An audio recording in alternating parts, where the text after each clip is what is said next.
আল্লাহর কসম দিয়ে এই ময়দানে দাঁড়িয়ে বলছি, শুকুরের মাংস খাওয়া যেরকম হারাম, মানুষের টয়লেট খাওয়া যেরকম হারাম, কোন বাজেট সরকারের পক্ষ থেকে আপনাদের জন্য যা আসবে ওটা আমার বাড়িতে পকেটে নিয়ে যাওয়া ঠিক ওই রকম হারাম মনে করি।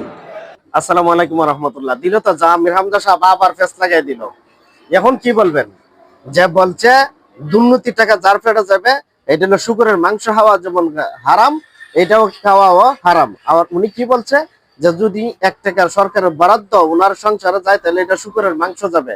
এমন নেতা প্রয়োজন আছে কিনা আমি আপনাদের কাছে জানতে চাই। কার বুকের সাবাস আছে যে আমির হামজার মতন এরকম সরাসরি বক্তব্য দিতে, যে বরাদ্দ আসবে সেই টাকা যদি আমার সংসারে যায় এটা শুকুরের মাংসের মতো হারাম হবে, আর এই হারাম আমি খাবো না। আজ পর্যন্ত কোন নেতা বলতে পারবে? একমাত্র জামাত ইসলাম ছাড়া। আপনারা বলেন যে কোন নেতা বলছে?